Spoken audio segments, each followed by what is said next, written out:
to the seerah. That's restricted to the life of the Prophet ﷺ. After that, you got to remember, the Prophet ﷺ, the 10th year of Hijrah, that's when he passed away. So after that, and I said the Umayyad Khilafah ended in the year 132. So you got 120 years of interestingness. Okay, and as a matter of fact, you know, that continued. That continued. And it is what it is. I mean, one of the things from a fiqh standpoint, you know, when you look at the life of Imam Malik, right, that he was one of the ones that was unfortunately impacted by unjust rulers. So because he wouldn't stop narrating a hadith, and, you know, it's like, you know, we're telling you, stop telling people that the Messenger sallallahu alaihi wasallam has said this, and you're insisting. So because you're insisting, you go to jail. So now when you look at it, you know, Malik was between him and the Messenger sallallahu alaihi wasallam was a couple of generations. You're not talking about hundreds of years. You're talking about maybe what, 60, 70 years. You're not talking about a bunch of generations. So we talk about, you know, possibly the impact, but we don't talk about the reasons. So when you talk, when people, you know, and I'm going to use this quick example with regards to, you know, the impact of that on Imam Malik is what people use to say, well, that's why the Malik is prayed, or why Imam Malik prayed with sadr, with his hands to his side, because he was tortured. They had him up like this, and he could no longer, he could no longer lift his arms, so he had to pray like this, which is, again, unfortunately, that's a mistruth. It's an untruth. It's not bogus. It's to use the words of Donald Trump, it's fake news. Okay? Good point. It's fake news. The reality is that practice was a well-established practice. Sahaba prayed like that. That's documented. Sahaba prayed like that. Tabi'een prayed like that well before Imam Malik. And when he came to Medina, that's what he saw. That's how he saw people praying the Faridah. That's how he witnessed them praying the Faridah. What I want to, if you don't remember anything else about what I said to you today, you have to remember this. Do not foolishly think that Islam was not impacted by politics. Way back when. So in order to keep people in line, this is after the 4 Khalifas. This is after Ali radiallahu anhu, right? In order to keep people in line, what do? They use deen to control people. So let's tweak this, add this word here, do this, do that, and now you have all this focus is on stuff. So in order for us to keep you honest, you have to come to the masjid for salah. Why do you have to? Why is salatul jama'ah in the masjid? Why is it obligatory? So that if y'all are talking about overthrowing the Khalifa, we got our spies there. We hear what's going on. So if you're talking too much, you're gonna be locked up. It's the same thing today. So therefore, we have to push this narrative that if you don't pray in the masjid, you're going to hell. Prophet ﷺ never said that. He never said. Let me tell you something. Burn down your house. During Imam Malik, at a certain point when he retired, he stopped going to the masjid. That's documented. He stopped going to the masjid. It's like, that's it. I'm not doing this. Because the fitna was too thick. It's like, I'm not doing this. I'm not putting myself through this. He stopped going to the masjid.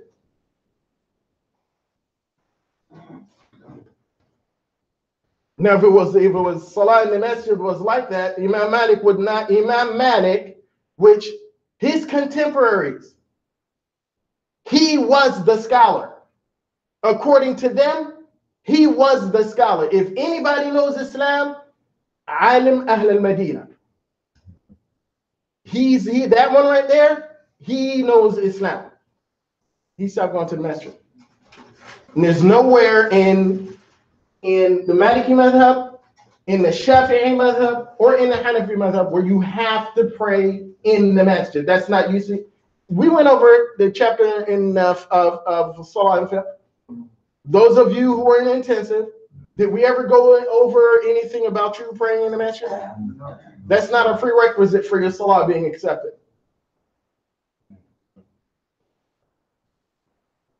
So I'm going to end with this so we can move on and get to the business, because I really want us to go over this stuff.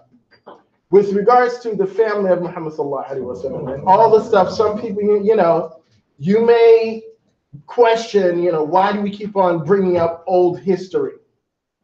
You have to learn from history. You have to learn from history, because if you don't learn from history, you are doomed to repeat history. You will repeat it. So those who want to end conversations like this, silence conversations, tilka ummatun qad khalat. That's a generation that passed. They did what they did, and you're going to do what you're going to do, and everybody's going to be judged for what they do. That's true, but it ain't got nothing to do with this. That has absolutely nothing to do with this. That's a misuse of a verse. Mm-hmm. But because you don't want to discuss it because it's too painful of a conversation, you use Allah's words.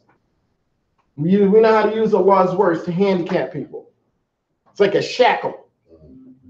They shut you up with a verse. You're about to say something, oops, no, Allah said. Yeah, yes, Allah said, but guess what?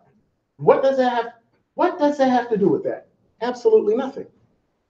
We have to be about truth, and we have to be about standing for truth. And the truth is, there was an injustice that occurred.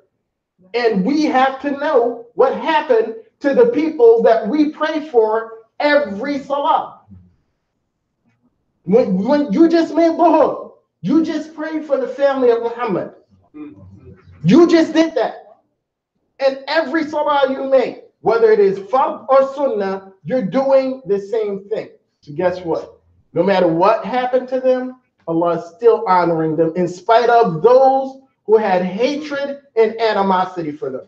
He continues to honor them, not by one person, not by a couple of people, but by every person that says La ilaha illallah, be they Sunni, Shi'i, Ibadi, whatever you want to call yourself. If you're making salah, everybody agrees that the Abrahamic prayer is part of your salah, even a Shia, to the point where whenever, and I don't know if you've been around any Shia, whenever you hear the name of the Prophet ﷺ mentioned, you will always hear, always, Allahumma salli ala Muhammadin wa ala ali Muhammad. Always, not sometimes. That's a trademark. You hear Muhammad, you hear that. Everybody's saying it. There's no hesitation. When it comes to us Sunnis, we're scared to death. We're bid'ah to death, where we hear the name of the Prophet, we can't even comply. And it's a command. The command is in the Quran in Surah Al-Ahzab. Surah 33. It's there. We can't even do that. We're scared to say Allahumma salli ala Muhammadin wa ala ali Muhammad. We're scared to say that. We're scared to have somebody hear us say it out loud. That's how deep this thing is. Human beings are human beings. Muslims are people too. If they were sitting in the company of Muhammad sallallahu alaihi wasallam, or if they are present today, they're still people. And they're still subject to what we are subject to. Our weaknesses were their weaknesses. Otherwise, how could all of this horrible stuff happen? So we don't learn from history, guess what? We'll continue to do Islam a disservice. Which Muslims, we've perfected that.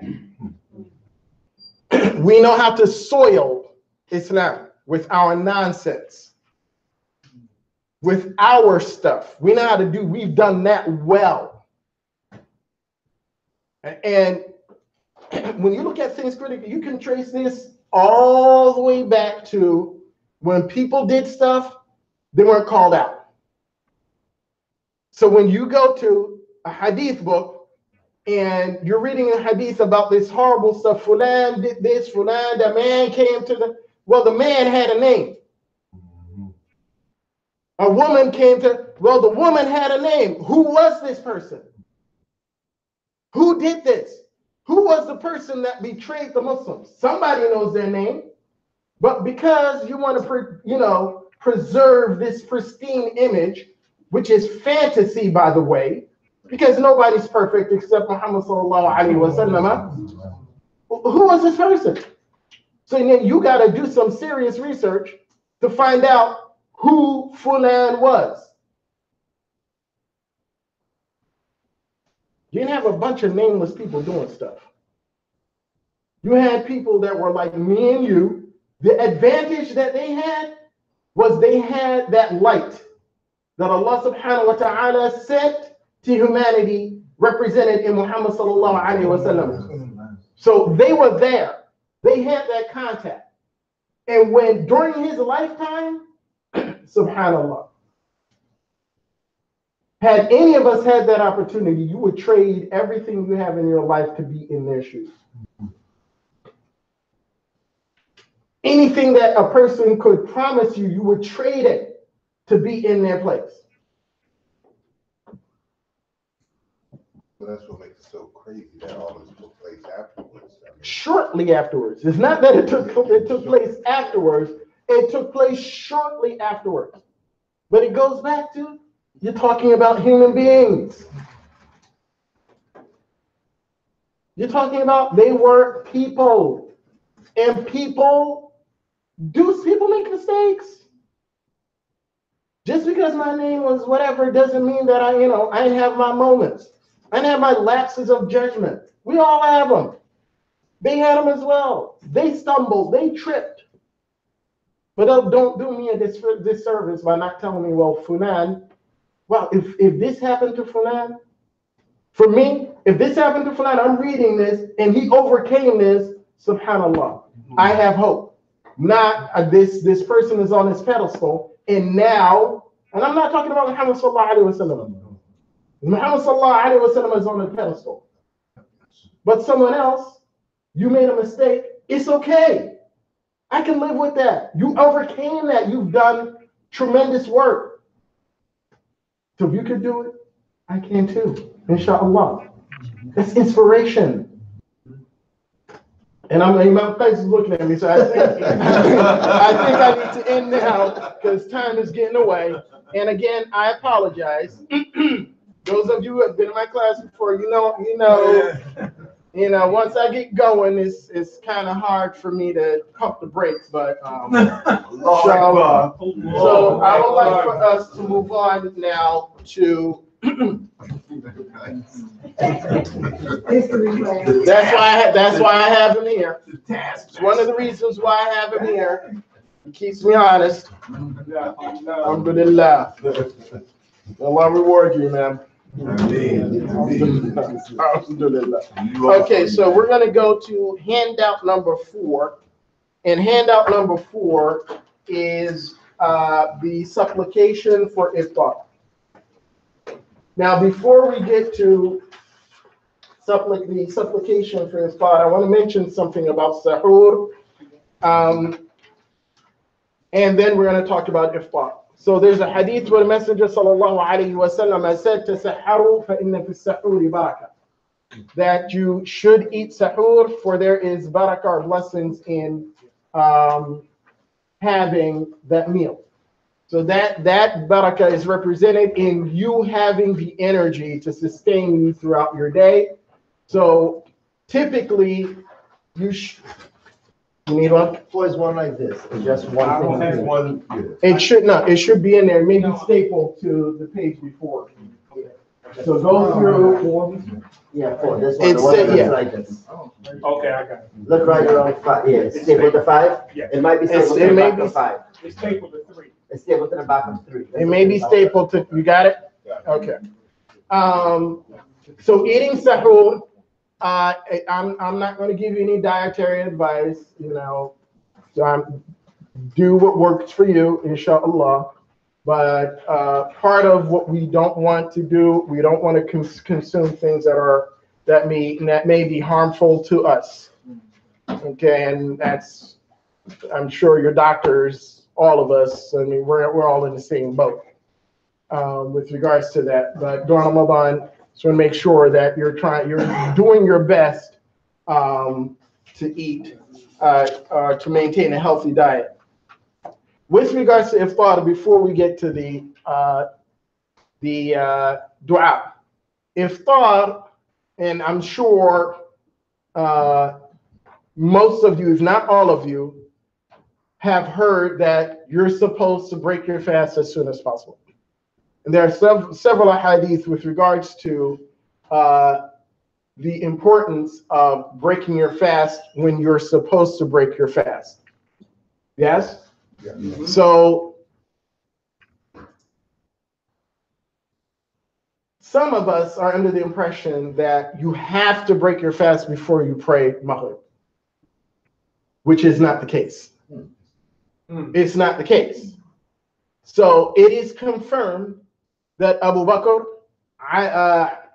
Umar, and Uthman used to pray Maghrib before they broke their fast. They used to pray before they broke their fast. Who were they? Umar? Abu Bakr, Umar, and Uthman. They used to pray before they break, and Ibn Abbas as well. You can put him in there as well because that's his position, that you pray Maghrib and then you break your fast. Meaning that when Maghrib comes in, not you delay Maghrib.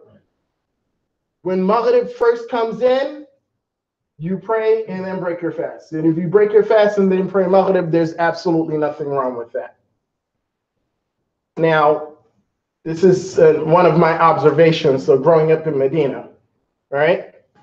There used to be the signal for the time to break fast was not there then. The signal was an old Turkish cannon that they set off at the time of iftar. So you would have people in their homes and in the masjids huddled around platters of food, literally ready to pounce. It was almost like, you know, the race with the signal gun.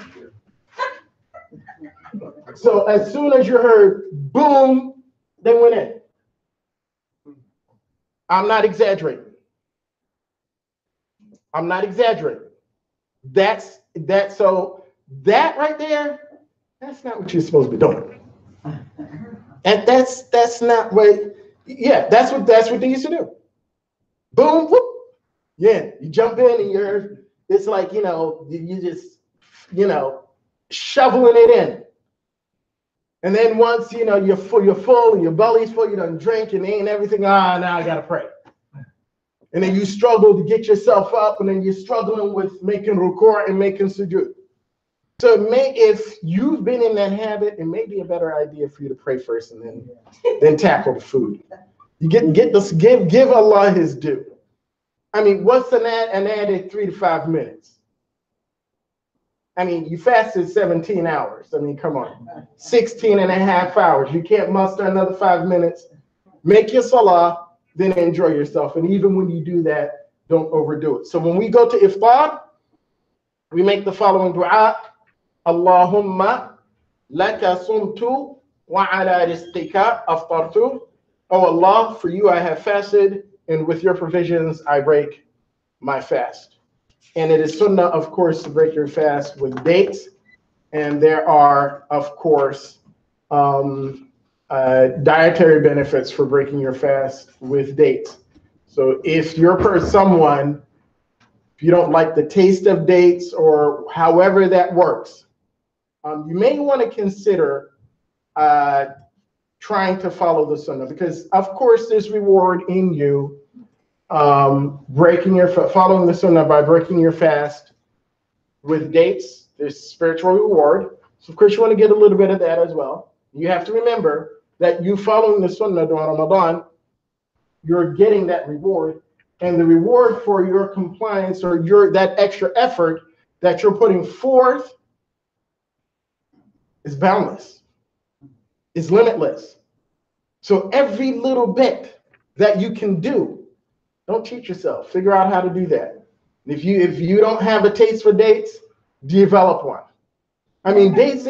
If you don't have a taste for dates, develop one. I'm gonna tell you, dates right now, right? It's a thing. Eating dates now in this environment, the same way that miswak is a thing now. We got non-Muslims walking around with sticks in their mouths. It's like, what gives? You walking around and dudes walking down the street with a three-piece suit on with a stick in his mouth, because there's benefit. It's proven medically that there's benefit in a miswak. The same way, the date is high in vitamin A and vitamin K and this vitamin and that vitamin. And there's a reason why you should break your fast with dates. You can't understand that. I mean, try, if it's not your thing, maybe one. Even you fighting against yourself. I don't, dates isn't my thing. You fighting against yourself, you're rewarded for that. If you just can't do it, then anything will do. Yes.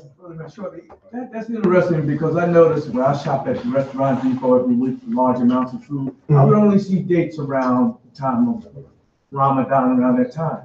Now I noticed that the dates are in there all year round. Absolutely. You see dates. Yes, because now, they've discovered that, dates is a superfood.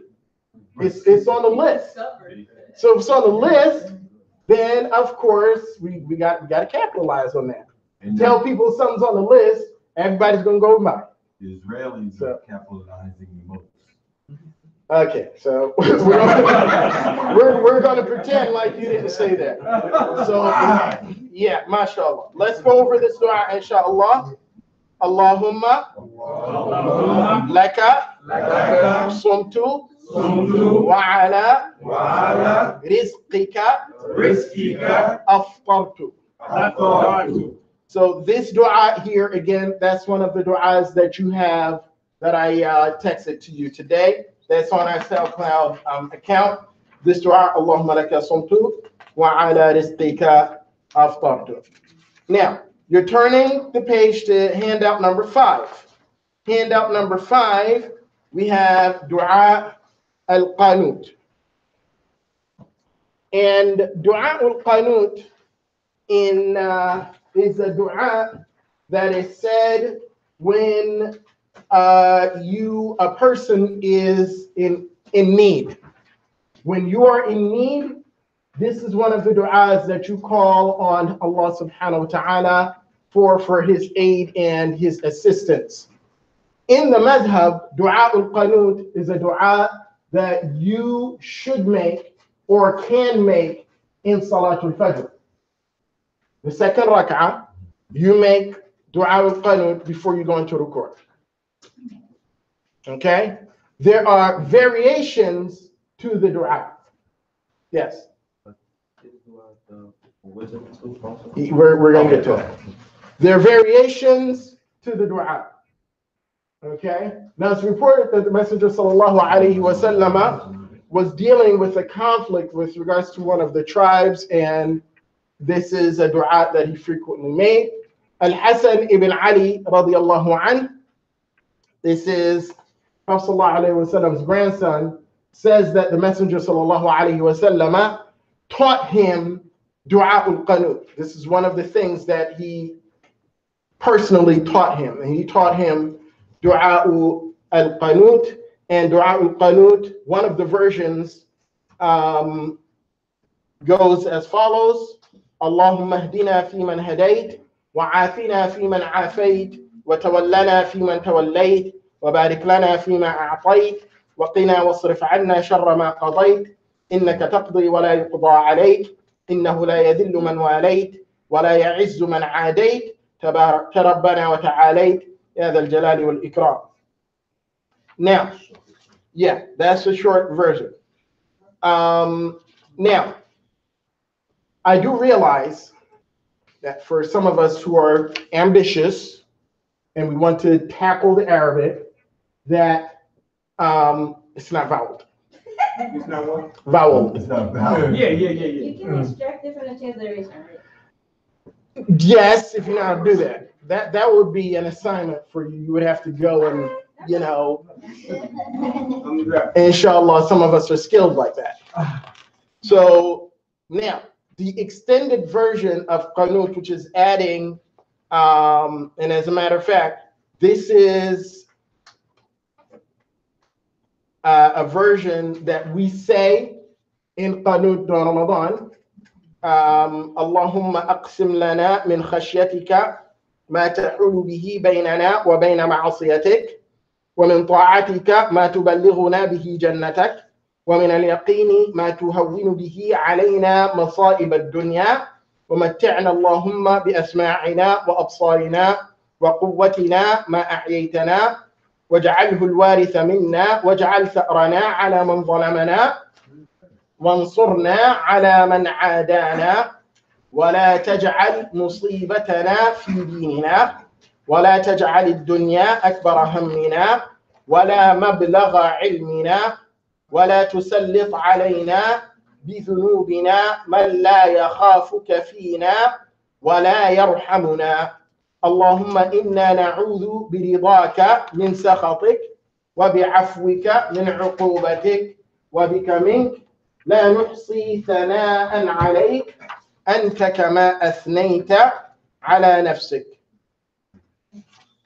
وصل اللهم على سيدنا محمد وعلى آله وصحبه وسلم. Now, so you have transliteration here for the first part, not the second part. Nor do you have translation for the second part.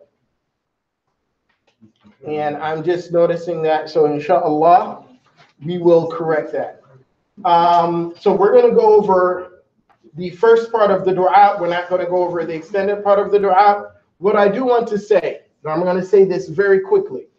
So you'll notice at the end of the dua, we have وَصَلِّ اللَّهُمَّ وَسَلِّمْ عَلَى سَيِّدِنَا مُحَمَّدٍ, right?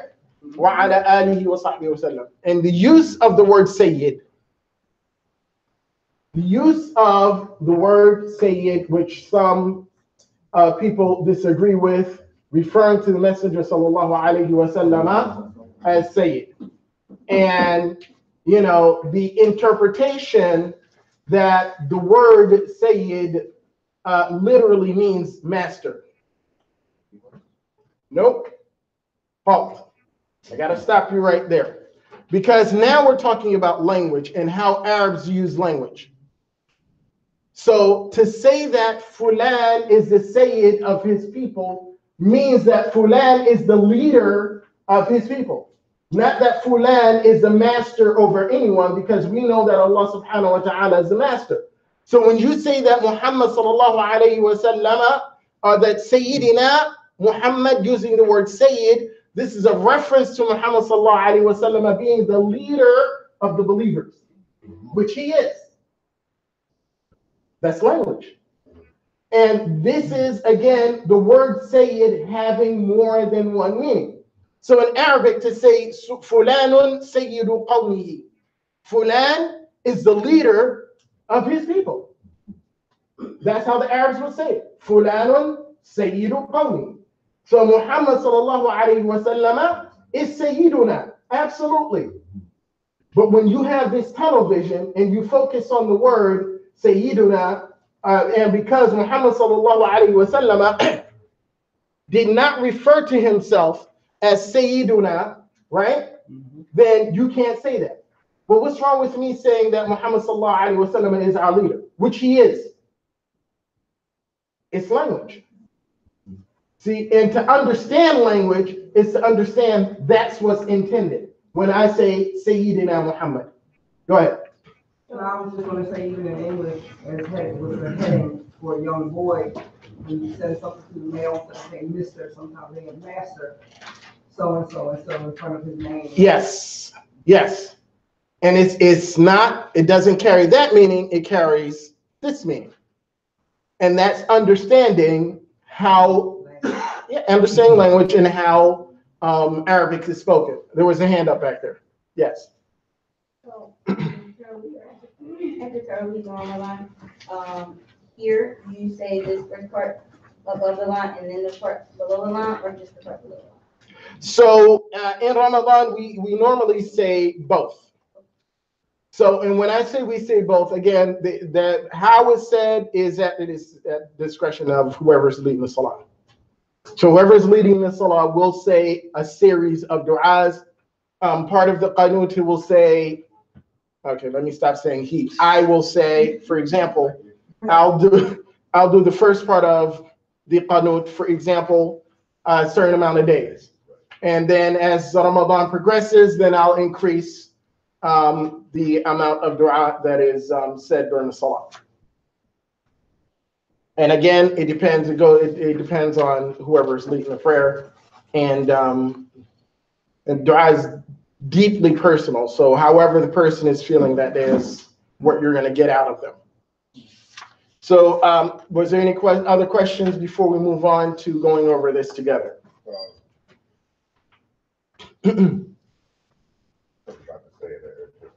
Well, Yes. You might see it translated some places that you might even see the word or English word, you might see it in certain translations, or master, or, Oh, yes. So, Mm-hmm. so it might be the same kind.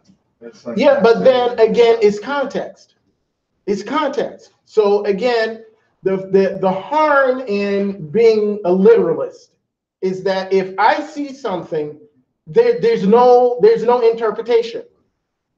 That's not how Arabic is. Just like, if you look at it, like in Britain, they'll say board this or board that. They're politicians. They're not deities. They're not. And again, if you're a literalist, I'm going to take issue with that. There's no need for you to take issue with that because that's not what's intended. Now, in Arabic, as a matter of fact, in Arabic, the word Rabb, right? Mm-hmm. The word Rabb in Arabic is used as a head. So when you say Rabbul Bayt, you're talking about the head of a household. You're not talking about Allah. You're not talking about a deity. But again, you're talking about context.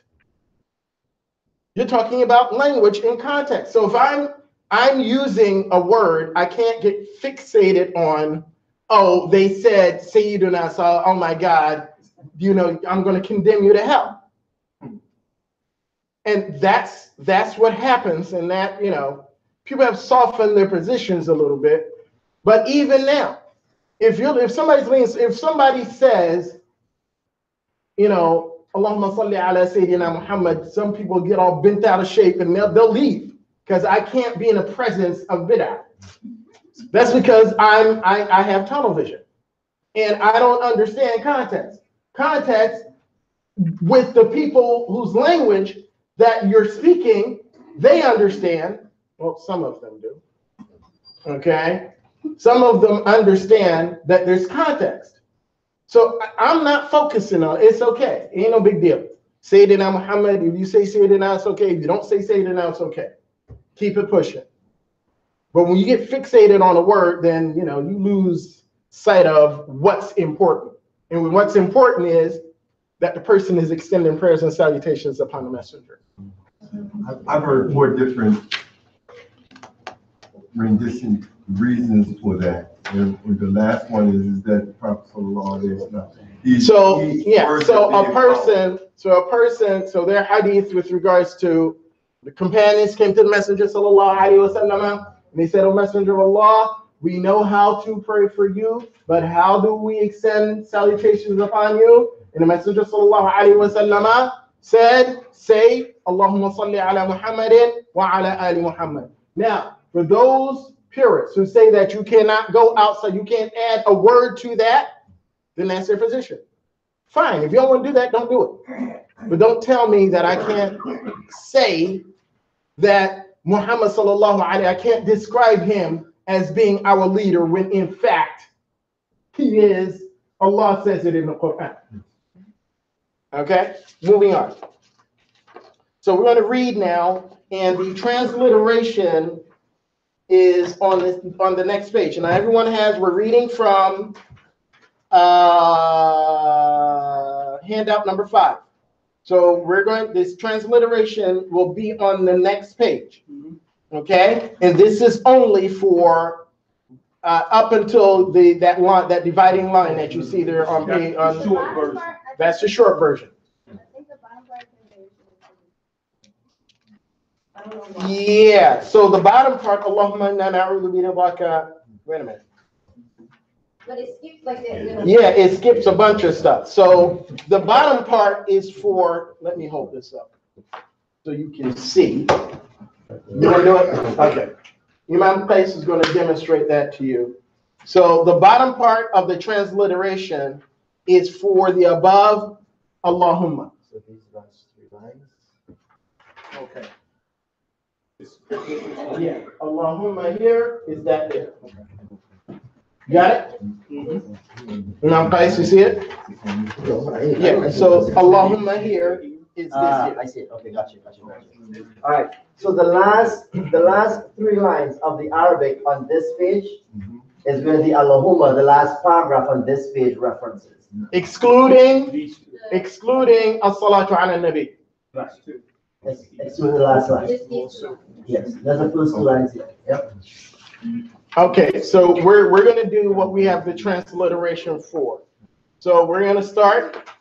Allahumma ihdina fiman hadayt wa afina fiman عافيت وتولنا فيمن توليت وبارك لنا فيما أعطيت وقنا واصرف عنا شر ما قضيت إنك تقضي ولا يقضى عليك إنه لا يذل من واليت ولا يعز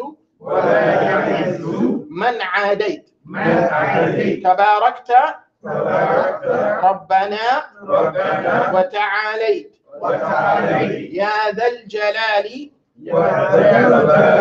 والإكرام اللهم إنا نعوذ برضاك من سخطك وبعفوك من عقوبتك وبك منك لا نحصي ثناء عليك أنت كما أثنيت على نفسك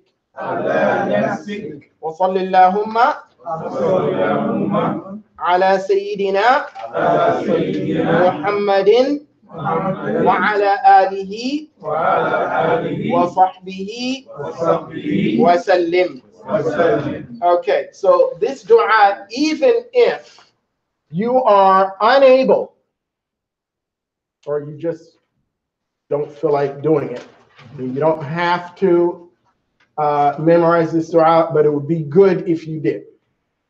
So if you think this is something that you can do and accomplish by at minimum memorizing the short version of the Qanut, that would be excellent. You can use this, as I said, in Salatul Fajr, as well as when you pray witr. And we know that witr is any odd number of rukus. Okay, any odd, that's what witr means. Witr is an odd number. Okay, yes, actually, yeah. So witr is an odd number, and actually witr is a reference to a single digit, meaning 1. So that's why when we pray Salatul Witr, we normally pray 2 rak'ahs and then a single rak'ah. Or even if you pray 4 sunnahs and then a single rak'ah, that's witr as well.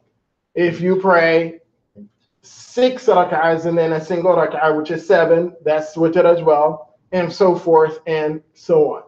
It's one of the reasons why there's disagreement with regards to Salatul Layl. When Aisha radiallahu anha was asked about Prophet sallallahu alaihi wasallam's habit with his night prayer, and she said that Prophet sallallahu alaihi wasallam would pray 11 rak'ahs.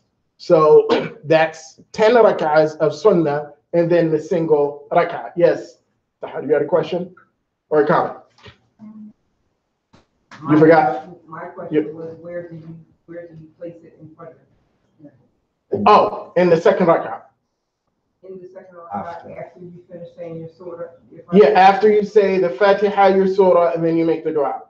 Before ruku', not after. Before ruku', not after. In the same position or with your hands up? You can raise your hands or you can stand. Yeah.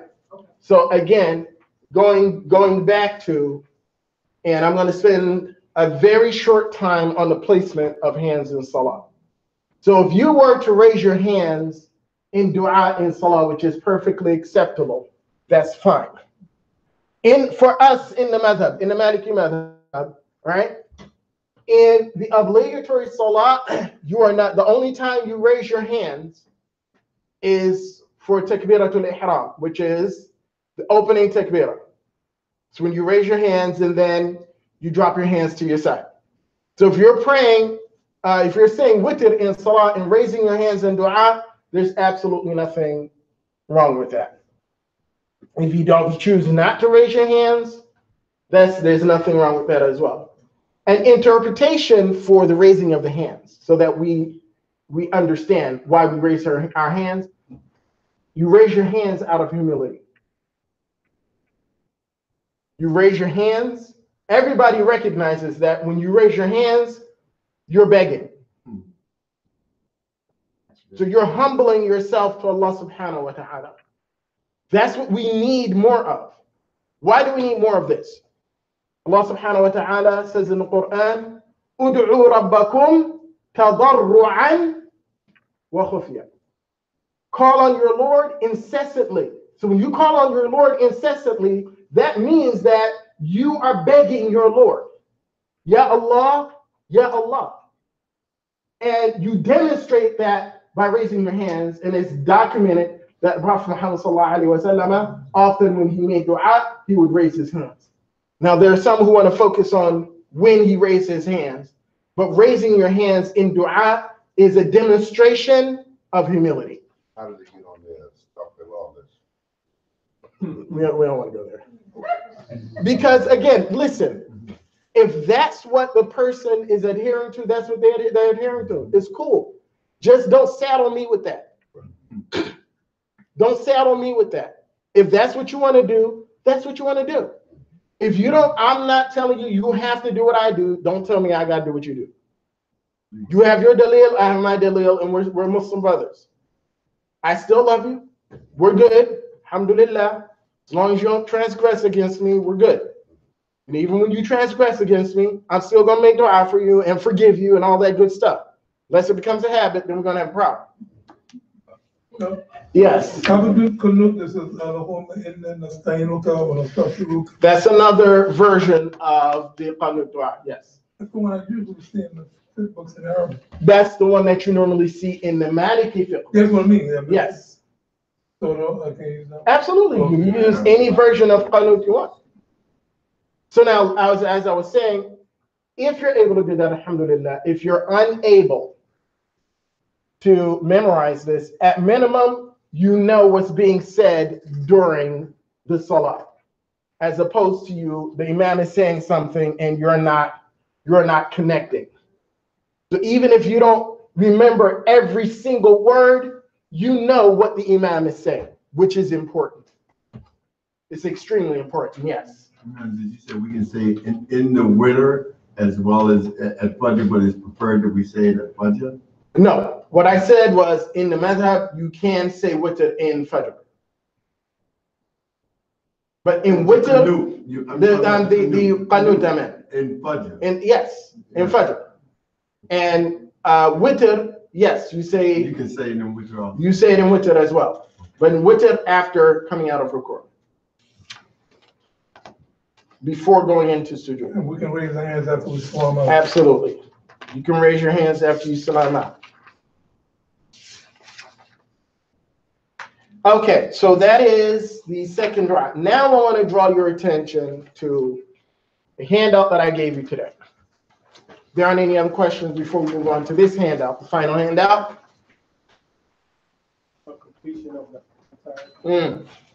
So this dua here is Khatm al-Quran. And Khatm al-Quran means the completion of the recitation of the entire Quran. So before we discuss this, one of the things that we wanted to talk about during this course was the importance of trying to setting goals for reading the Quran during Ramadan. And I'm going to use this opportunity because we didn't get an opportunity earlier to speak about that. So I'm going to say a couple of words about the importance of reading Quran during Ramadan. Today, when I started today, one of the reasons why, and I'm going to keep on taking you back to Surah Al-Sajdah, verse 17. I'm going to keep on taking you back to that verse because that verse that verse is your focus. So when I look at, okay, Ramadan is here. I want to maximize benefit from this month. And one of the ways that I can do that is through connecting to Allah's words. The Prophet ﷺ said with regards to connecting or reading Quran, let me say it in a simpler way. Reading Quran, period. من قرأ حرفا من كتاب الله فله به حسنة. Whoever reads a letter from the Quran will receive a reward. And each reward is multiplied by 10. And he further clarified, he said, he gave the example of Alif Lam Mim. He said, I don't mean that Alif Lam Mim is one letter. Rather, the Alif is a letter, the Lam is a letter, and the Mim is the letter. Is a letter, which means that if a person reads that single word, that's 30 rewards. And in Ramadan, and again, as Messenger Sallallahu Alaihi Wasallam told us in a hadith that we shared earlier, that Allah Subhanahu wa Ta'ala multiplies a reward up to 700 times, and in Ramadan, it's infinite. So if I'm reading Quran, and let's say during the day of Ramadan, that's the bonus time during the day, right? That's the bonus time. That's the time you want to target.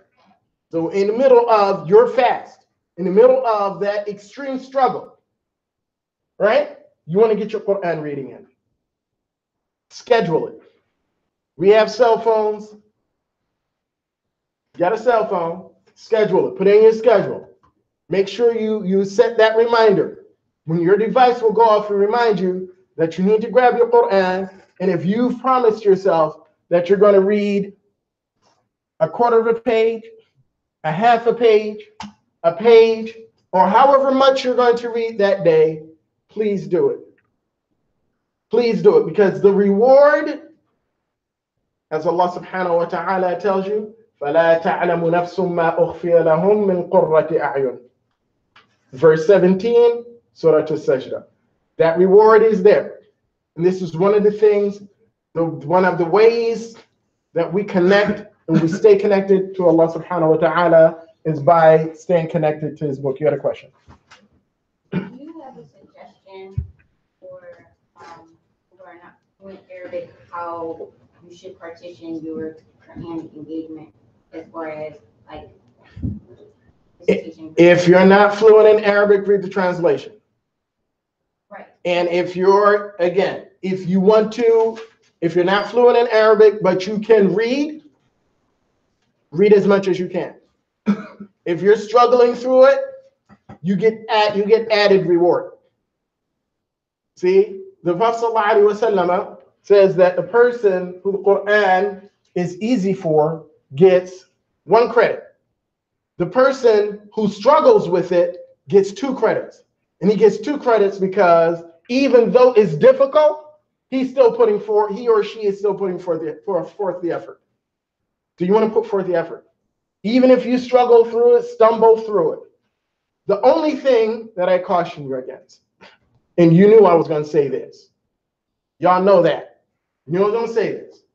You struggling through it is one thing, but make sure that you put yourself in a position where even if you're struggling through it, at least you put forth the effort to struggle through it properly. You may not get it. You may not get all of the words right after 10, 15, 20, 30, 100 times. You're still struggling. And the more you struggle, the greater your reward because you're trying. Don't give up. Yes, Sahara.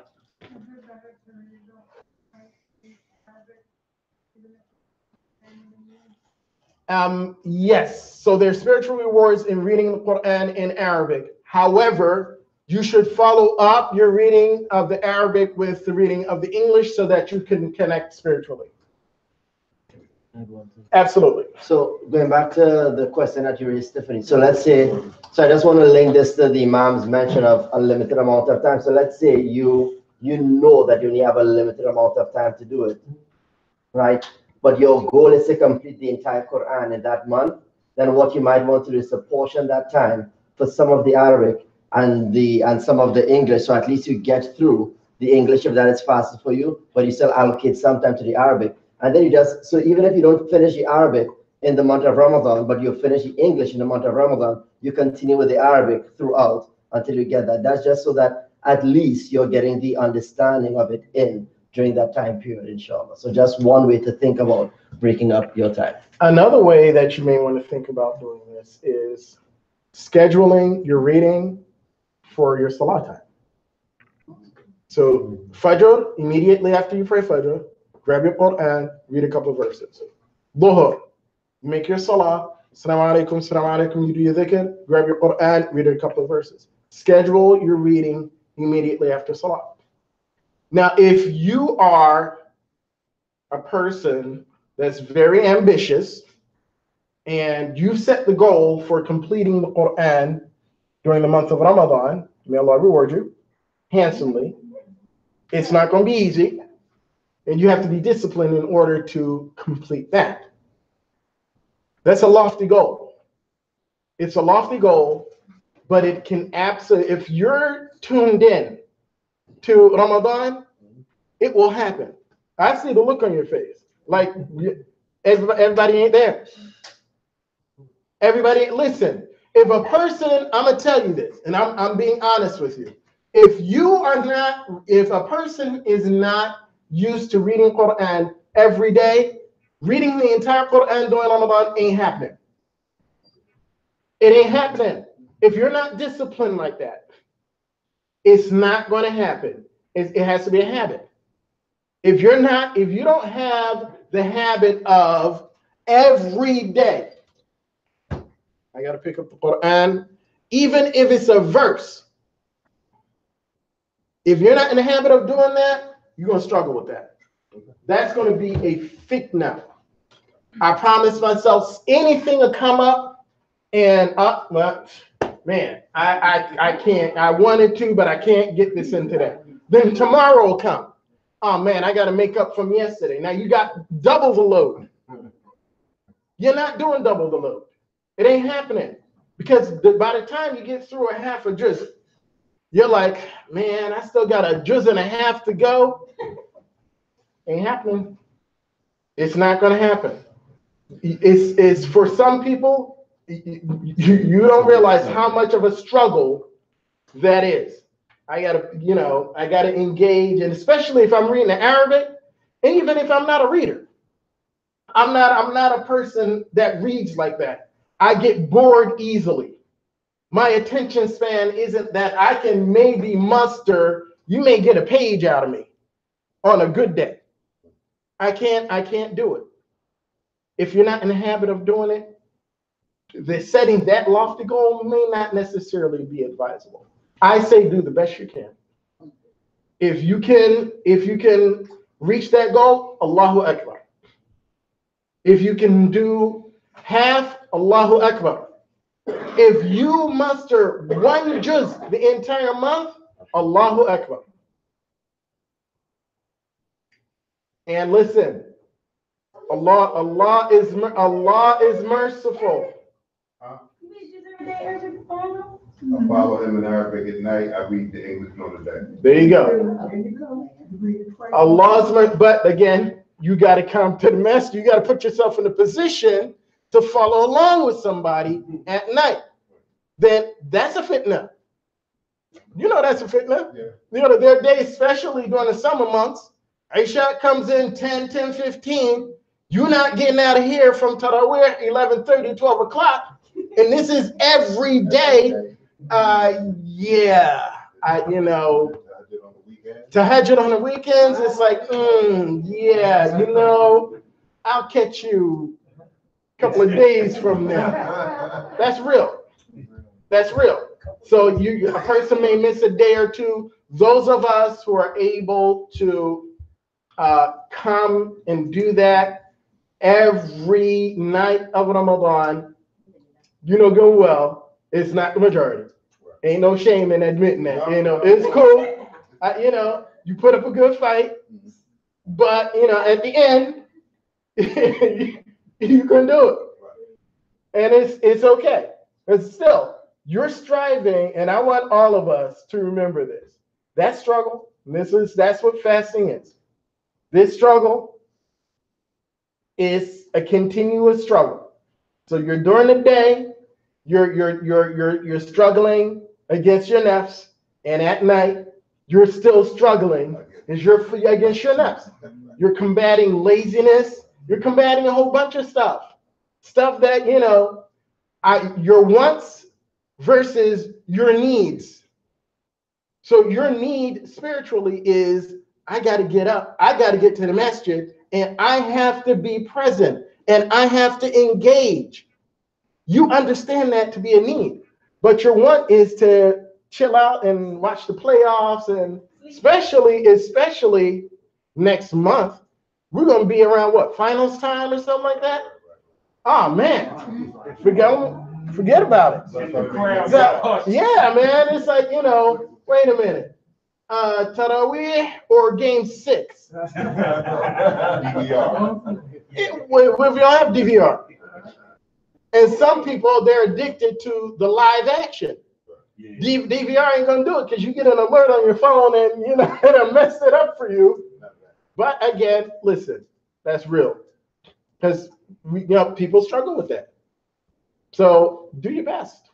That's all that's asked of you, is that you do your best. Yes. What I did last Ramadan and Ramadan before, I get on the YouTube. It's called the Juz Alma, where the brother's reading it. I have the Quran and I'm following it. I'm reading it too, and then I finish it like that. Yes. And then tell it to the seal of the Quran. But again, that took discipline, right? Yeah. Absolutely.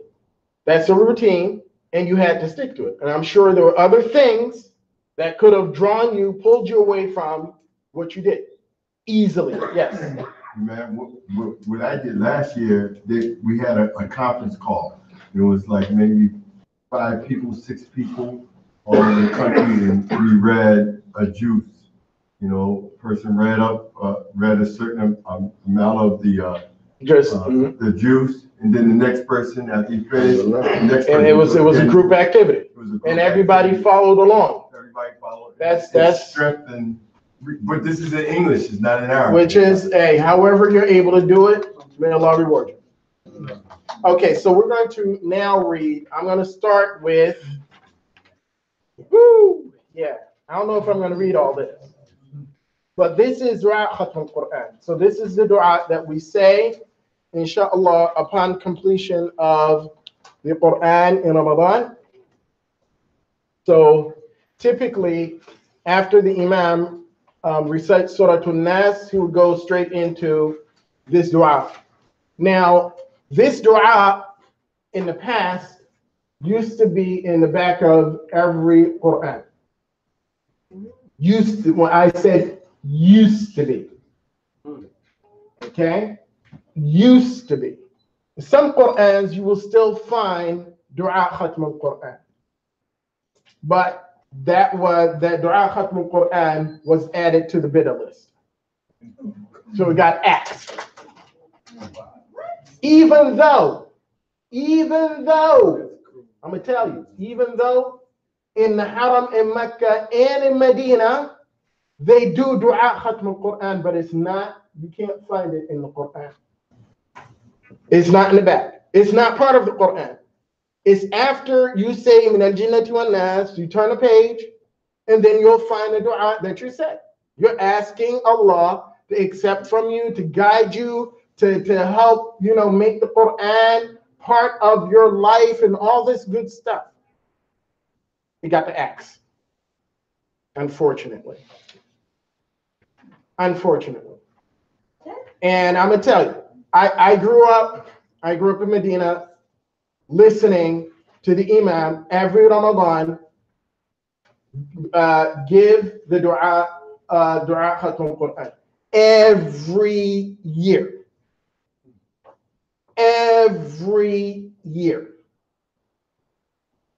But of course, they reached a point where people, you had people who protested no, and it ended up on the bid'ah list, and it got the axe. They protested to it. Oh yeah, because the question became, did the Prophet ﷺ do that? If he didn't do that, why are you doing it? No, but listen, this becomes a fiqh issue. Is it okay for you to make dua in your salah? If the answer to that is yes, then what's the issue? That's all it is. In your salah, can you make dua in the standing position, in the qiyam position? Is it permissible for you to make dua? The answer to that across the board in every madhab is yes. Is yes. Absolutely, you can make dua. The other thing that I want to bring up to you is, again, growing up in Medina and going to the Eid in Medina, every Eid, not one, every single Eid that I witnessed, Eid al-Fitr and Eid al-Adha, in the Prophet's Mosque, the long version of the Takbiratul Eid is what there was recited. You can go on YouTube. You don't have to take my word for it. Go on YouTube and listen to the Takbirah. Maybe if you listen to the Takbirah 3 or 4 years ago, 5 or 6 years ago, you'll get the abridged version. When that ended up on the bid'ah list. The abridged version or the long version? No, the long version. I'm going to tell you. This is in the Prophet's Mosque and in the Haram. The long version of Takbiratul Eid. And for most of that's how you learn the Takbirah. You go to the Eid and that joint was rocking. I'm serious. You talk about harmony, subhanAllah. Then it ends up on the bid'ah list, and then you got, Allahu Akbar, Allahu Akbar, Allahu Akbar, La ilaha illallah, Allahu Akbar, Allahu Akbar, walillahi alhamd, and that's it. Well, it sounded too musical, but. No. It goes back to, that's not what the Prophet ﷺ did. Now, the question is, again, it's a fiqh question. Is that permissible? Or not? If it's impermissible, why is it impermissible? Is some person saying something wrong? Is the person saying that you have to say that? Absolutely not. This is another way that you're allowed to say to glorify Allah. In Kitab al-Adhkar by Imam al-Nawawi, who did the commentary on Imam he did the commentary on Sahih Muslim, right?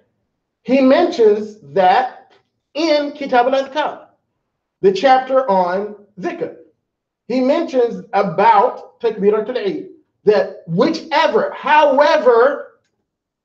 form of Takbiratul Eid you do is fine. And is good in all of that. But of course, that's not how some people see it. If that's what you want to do, it's fine. But don't tell me that I can't glorify Allah the way I want to glorify Allah. I'm not saying anything blasphemous. You know, I'm not being disrespectful. I'm not doing any of that. So don't tell me I can't do that. Now, moving on. So Dua Khatm al-Quran. And I'm going to read from this in Arabic real quick. And hopefully, inshallah, I want to end this so that we have a couple of minutes if you have questions before 4 o'clock. اللهم ارحمنا بالقرآن العظيم واجعله لنا إماما ونورا وهدى ورحمة.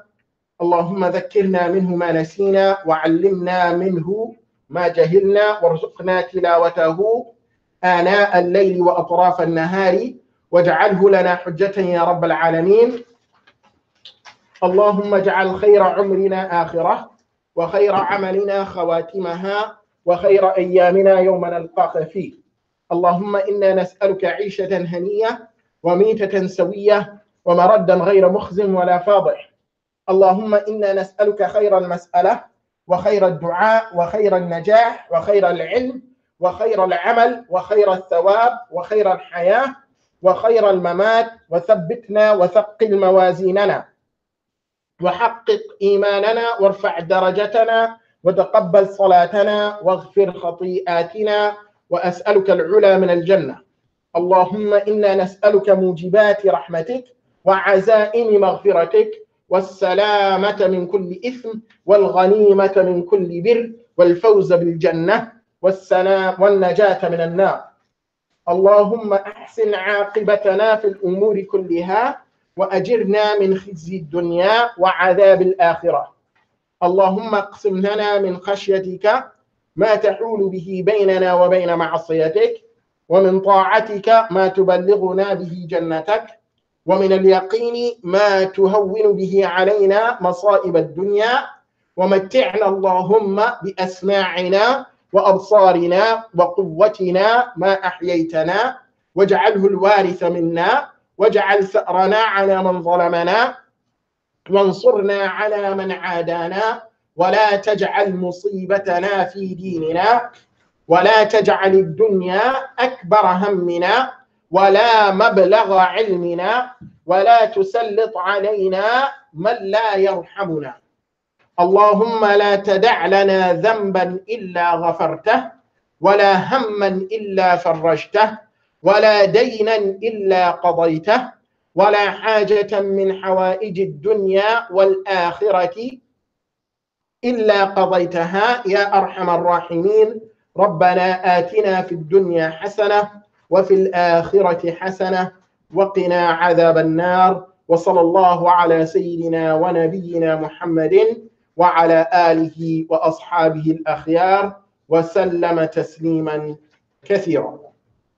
Okay, so part of this dua is part of the dua that we often say in witr as well during Ramadan. So that would be the part on what page is it? 1, 2, 3. Yeah, on page no, it's not 5. That's page 3. It would be on page 3.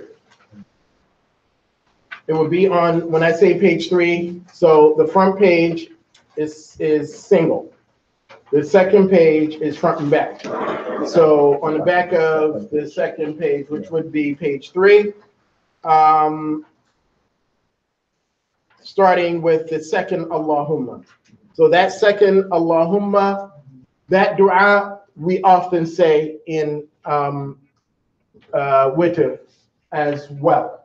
So as I said earlier, all of this recording is on SoundCloud. There are 2 recordings for this dua. One is the way I just read it.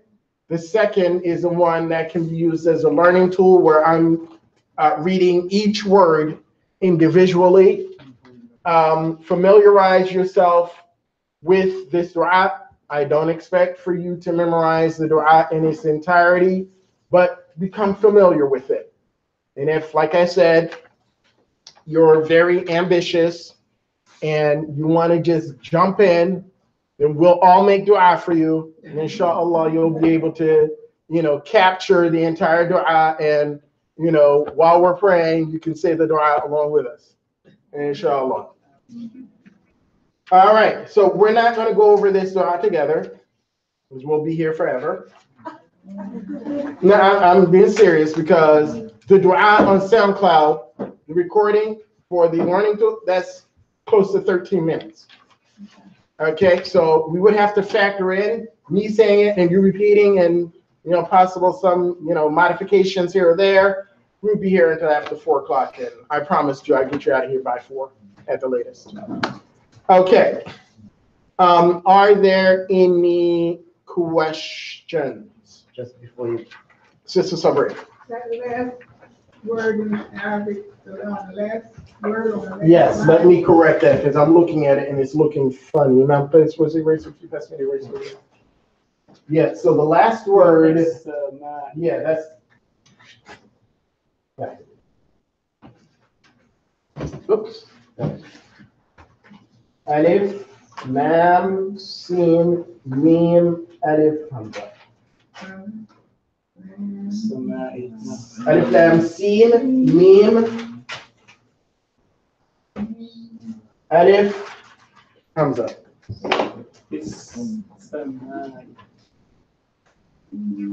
And again, this is the Arabic for the dua that is in handout number, I think it's 2. I believe this is the second handout. This is for the hadith, not the verse. Yeah. Right.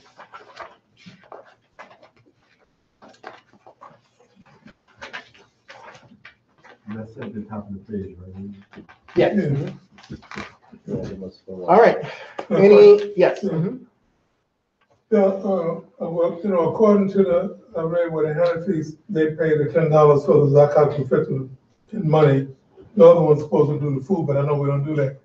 So the amount we've been given every year is what, $10 for each family member's fast? Last year amount was 10, yes. And my wife's not able to fast, I still pay $10 for her anyway. Yes, that's per household member. My grandson. So what, So yeah, whether they fasting, fast or not. fasting or not? No, my grandson is practicing. Yeah, so whoever you're responsible for. Oh, okay. So yeah, if they're dependent, if they depend on you, then that's your responsibility. Yeah, he's not practicing. He said he's He not works on it, he got his own practicing. money. He's 26 years old. No, he's not paying Zakat anyway, so, and to ask him is futile. Yeah, you already know. Yeah, that's another whole talk show. Yeah. Okay, so it's $10. So how do you determine, that it's $10 for this? It's the cost of an average meal. Oh, So we okay. looked at, Sister Sabri, you said Phil Abundance was doing a meal for $2? $2 a person. Yeah, so Phil Abundance can do that because they get an abundance of donations, But for an average person going out, securing the fixings for a proper meal, average is about $10. Think of if you went to buy a meal for you to eat, right? You would spend roughly $10. If you're going to get, a starch, some of us, if you're a vegetarian, still those vegetables are going to cost you and whatever it is that you're putting together. And, so that's about the average. Yeah. That's it. And yes, Sister Sabri? I had one question on the iftar, when you say alakuma, akatumtum, I didn't see that cartoon. Asumugan, inshallah. Inshallah, yes, you can absolutely say that. Like that? You can, absolutely. You can. If you want to say that, which is, inshallah, I'm going to fast again, which is fine. You can absolutely say that. But again, understanding when we talked about the niyyah, and the niyyah is something that you establish before Ramadan begins. So the night before. So you can't wake up day one unless, of course, you woke up and you didn't realize that it was Ramadan. You still got to fast. And that day counts for you. But generally, you're supposed to make your niyyah before you retire at night. And making the niyyah the night before the beginning of Ramadan suffices for the entire month, unless your fast was obstructed or interrupted with an incident. And unless or you in condition, illness, cycle, whatever. All of those fall into that category where you have to renew your intention to either start or to continue your fast. Yes. I just have a disclaimer to make in my answer to Sister Tiffany's question. And I just want to make sure that everyone on law knows, first and foremost, I'm not claiming any kind of state, station, or ability. 99% of my Islamic life is been spent here talking with the Father and following y'all. So I don't know any other kind of Ramadan that doesn't end up with me praying Tarawih at night. I don't know any kind of Ramadan that doesn't begin with me reading Quran every day. So I'm not claiming anything or any kind of thing. I'm just whatever I got it from the mercy. And you're speaking from the experience of someone who has been in this community and has done what the community promotes. And we promote engagement with the Quran, and that's highlighted during Ramadan. So during Ramadan, that's what we do. And not only is that what we do, that's what Muslims around the world do. That's what you do. Ramadan comes, you engage with Allah's book.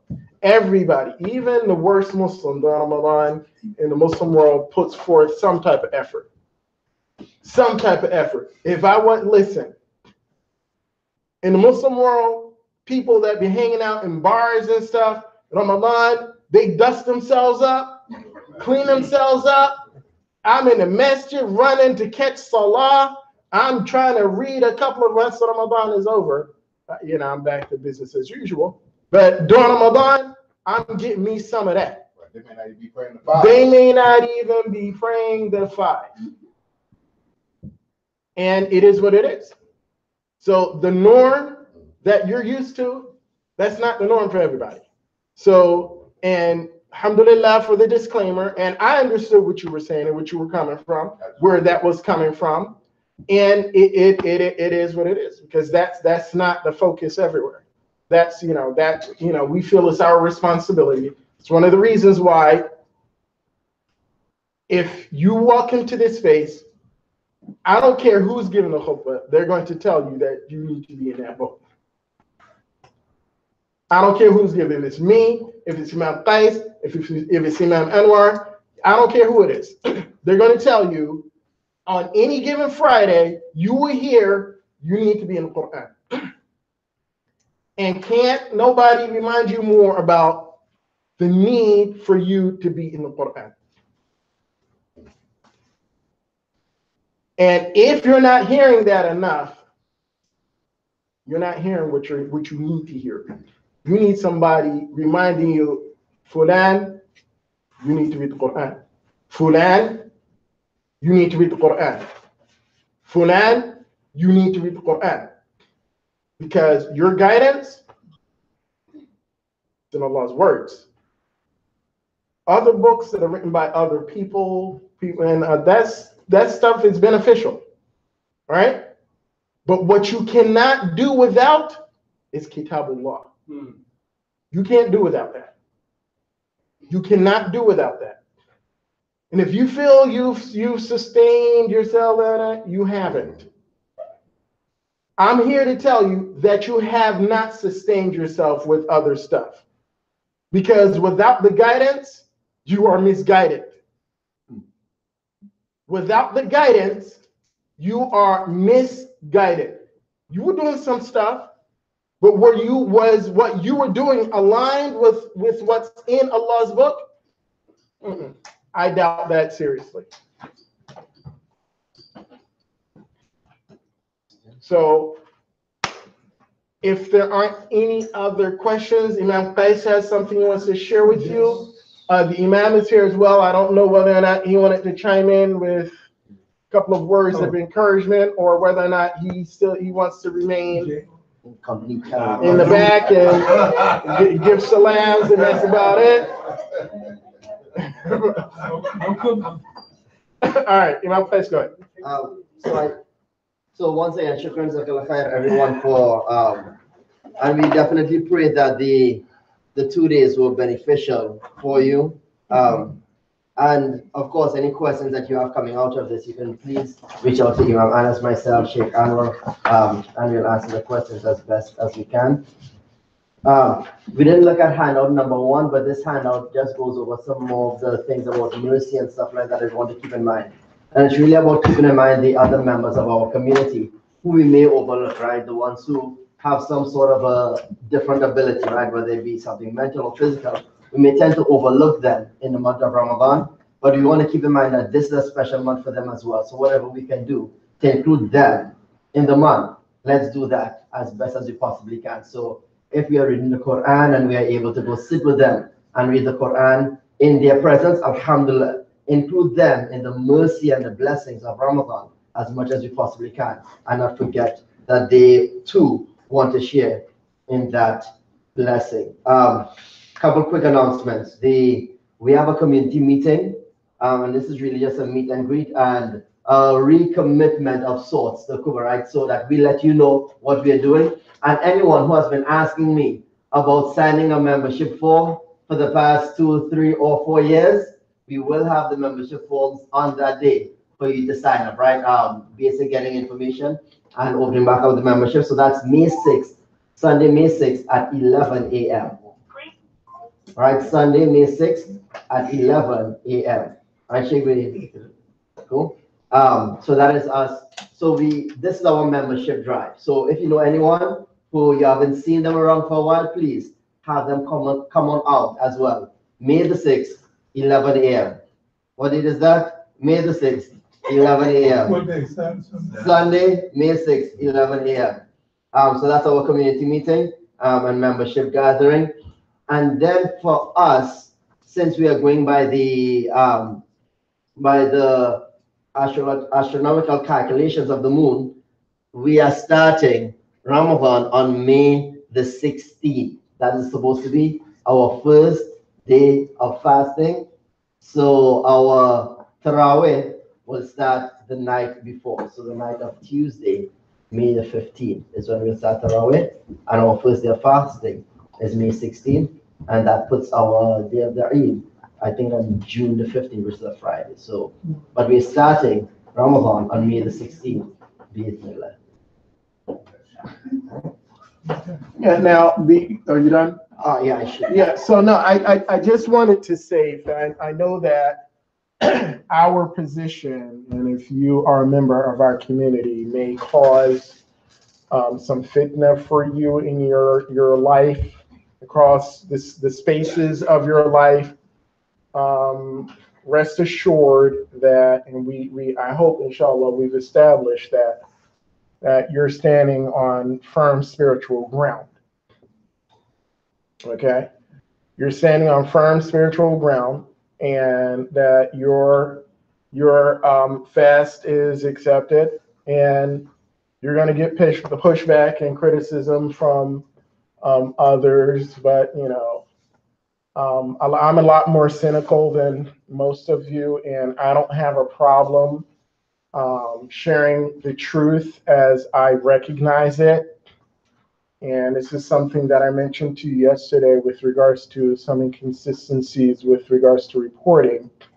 And the only justification for it is that, okay, so we went with a calculation versus an actual sighting, which is okay, but at least be honest enough to tell me that's what your process was, as opposed to trying to convince me that you saw something that wasn't there.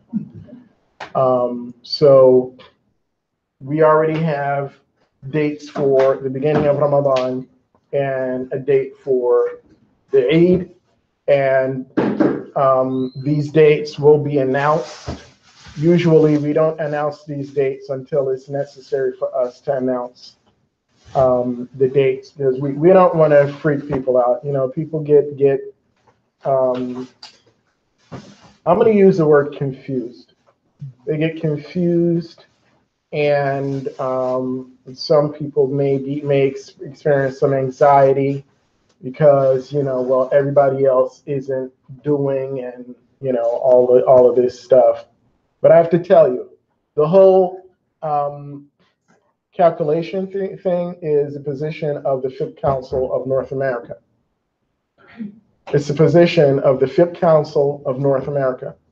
So it's not just something that we're doing here at Master Puba. This is, you know, hundreds, possibly even thousands of communities in the United States and Canada, and abroad as well, that have adopted this legitimate fiqh position. So hopefully, inshallah, that will bring you that will ease some of your anxiety that you may or may not be experiencing. Allahu a'lam. If you're one of my brothers or sisters that, you know, you really don't care, it's like, whatever, this is what we're doing. Alhamdulillah, we're good. But, you know, sometimes that pressure, it's real. Yes. All I'm saying is, nobody's measuring their shadow, and nobody's looking for the thread of daylight in the sky. Y'all using calculation every day for them salah. But you know what? If it's good enough, you're right. if it's good enough for Fajr, Dhuhr, because that's exactly what that app is using. It's using math. It's based on a mathematical formula. That's all it is. That's what it's based on. Yes, go ahead. And if I can just say, so going beyond not beyond the fiqh position, but just to let you know that when we made these decisions, this decision, it took us 2 years to make, literally, right? A series of meetings. Correct me if I'm wrong, Sheikh. Right? We saw the position out there. Well, the position has been out there for a while. We ourselves, we're like, no, we're not going that route. So we ourselves internally fought against it, and we had the imams, and we had many conversations around it. Some of us at one point in time, we were for it, and then we're like, no, we're not doing it. So I just want you to know that this position that we adopted, it eventually came about after we wrestled with it ourselves. We did our own, we looked at it, we looked at different communities, we looked at the research. And although we saw it as valid, we chose not to adopt it for ourselves. Up until the point we said, you know what, no, this is the choice that we're going with for ourselves. So even though others were doing it, we saw it as valid, we just chose not to go with it at that point. So I want you to just get the perspective that we didn't make this one day, you know what, let's just make this easy on ourselves and go with this position. It took literally 2 years and many conversations over those Ramadans to say, you know what, this is what we have decided to go with at this point in time. So alhamdulillah. And we did what we felt was in the best interest of our community. And we looked at a lot of variables, and, you know, we had to consider the time that we live in. I mean, each and every one of you, your life is organized. Your life is organized. And it can't be that when it comes to your rituals, that all of a sudden now things are discombobulated and disorganized, where even your salah is organized. Your salah is organized to the point where you know exactly what time salah is. You don't have to go out and look at the sky and do all that stuff. You're not doing that. You're not doing that. So instead of fighting progress, you embrace it and use it to your advantage. And the same as with salah, we're doing with siyam. And it's the same exact thing. It says if it's good enough for salah, it's good enough for Ramadan. And it works so that you have an opportunity to schedule your life where you don't have to wait. And at some point, for us, it became ridiculous.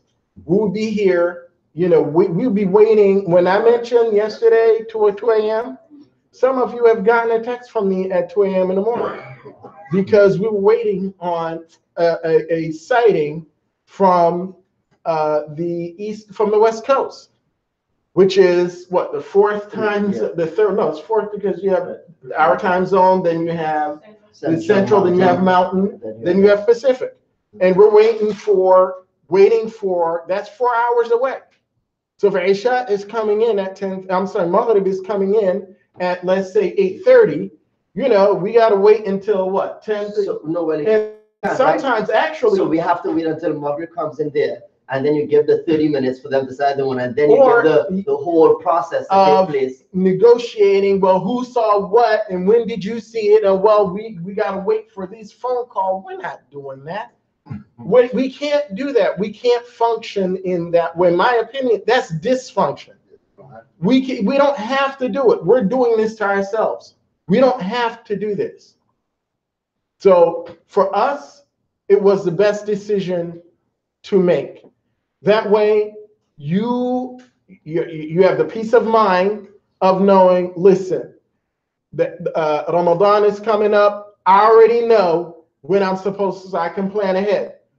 Eid is coming up. I can put in my request for time off a week ahead, 2 weeks ahead, a month ahead, because I already know when the Eid is, as opposed to me calling up my supervisor or my boss, you know, hours before the, yeah, I need off. What? No, I'm not giving you off. What is this? What is this madness? And at some point, that's what it started looking like to the other. As you know, this is some mad. What are y'all doing? But again, this was us doing this. I mean, we don't have to hold on to tradition like that. If we achieve the same goal, you have objectives in the Sharia, which we call maqasid. And if we've achieved the objective by using a mathematical calculation, it is permissible. So otherwise, we're fighting over nothing. We're fighting over nothing. So that's the position that we've adopted. And we pray to Allah subhanahu wa ta'ala that we made the right decision and that He accept all of our acts of devotion from us. I believe you have something else, or we're good. There's another question. So I just want to two other questions. I just want to honor the time, right? So we get like 5 minutes. At 4 o'clock, we're walking out that door. I'm just letting you. Have you already planned for the Eid and the Eid prayers? Is the prayer going to take place here? That will be announced. Yeah, we're going to make that announcement. That will be announced. So right now we have the date, but the announcement will come later. Thank you. You have a question? No, I was listening. Y'all was talking about pushback, and I was thinking, well, why would there be pushback now since well, change your positions? Oh, no. There's still, we always get the criticism. We always get the criticism. And even if, listen, for us, the criticism doesn't come in the form of somebody calling us or coming here and saying, you know, asking a probing question. The criticism comes in the form of external conversations happening elsewhere, or members being asked, well, why are they doing that?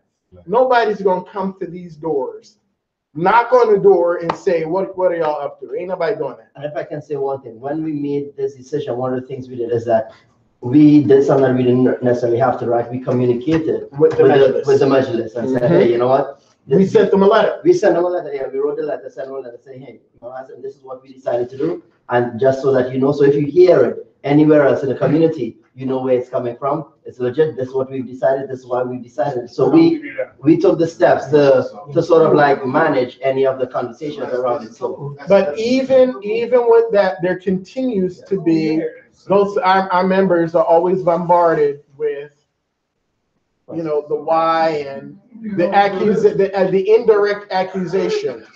It's almost like, you know, you're a heretic because, you know, you're using a mathematical calculation to begin your fast. What was that? Is that different from what they're doing? Majlis is doing. Yeah, the Majlis, they rely on the physical sighting, which is fine. I mean, if that's what you want to do, alhamdulillah. And if anybody in here wants to go that route, alhamdulillah. So it's fine. I really want us to know that we have no preference for any position that we are telling you to do, that you must follow. This is the position of the organization. If you follow that position, you're on solid ground. If you follow the other position, you're on solid ground as well. So, you're good either way, inshallah. And that's across the board with regards to our philosophy. So as you heard, maybe last year when we did our intensives, we told you what the preferred position was in the madhab. Yes. Or we use the term popular opinion in the madhab. We're no longer doing that. So you have the option. If the opinion is based on sound proof, do what's best for you. Do what's best for you. You're not beholden to the Institute. You're not beholden to a madhab like that. So if you decide, you know what, this whole Maliki thing isn't working for me, that's your prerogative. Do what you have to do. It's not about me. It's about your relationship with Allah subhanahu wa ta'ala. It ain't about Quba Institute. It's not about the madhab. It's about your relationship with Allah. That's what it's about. So whatever it is that you use to get closer to Allah subhanahu wa ta'ala, as long as it's rooted in authentic sources, you're good. Yes. I just need to have something cleared up for myself and others. Yes. So are you saying that people can pick and choose throughout the madhab any madhab? Listen, no. If it's a position in the what's discouraged and disliked is madhab hopping, which means that, okay, this suits me best in this madhab. I claim that I'm this, but I'm going to take this position over here because it's easier. You have people that do that. That's disliked. Is it haram? I can't say that that's haram. That's a fit position, and it's a valid fit position.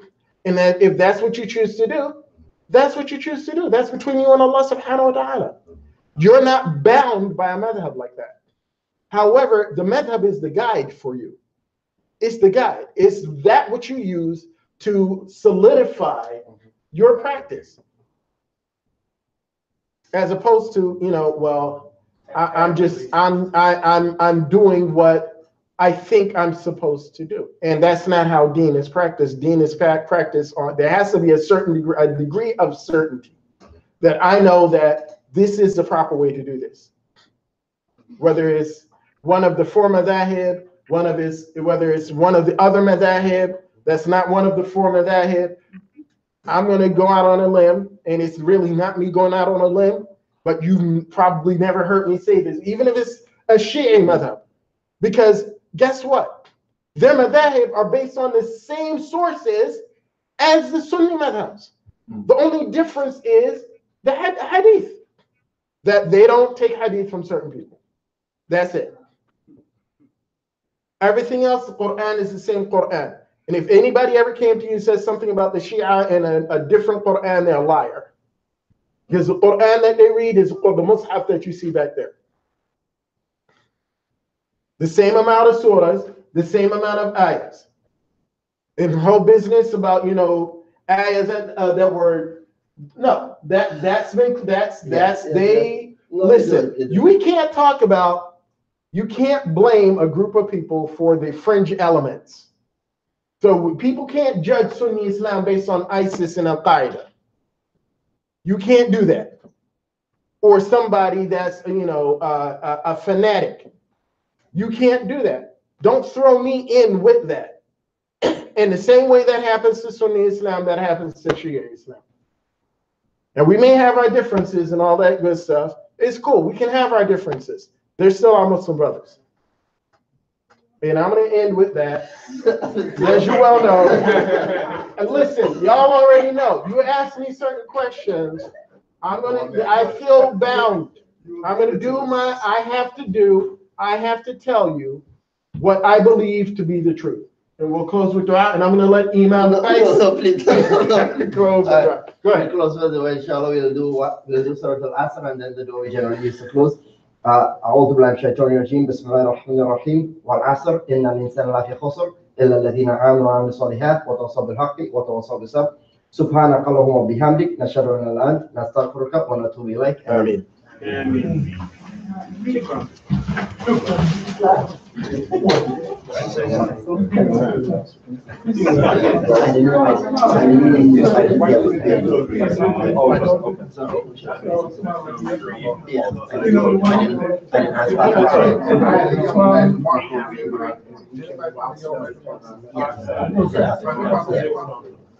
got one. You good?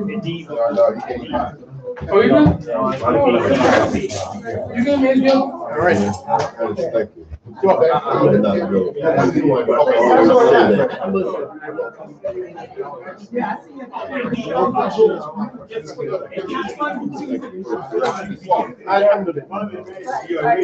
Yeah, Ibrahim. Let's go. I gotta go, get myself back together. Inshallah. Inshallah.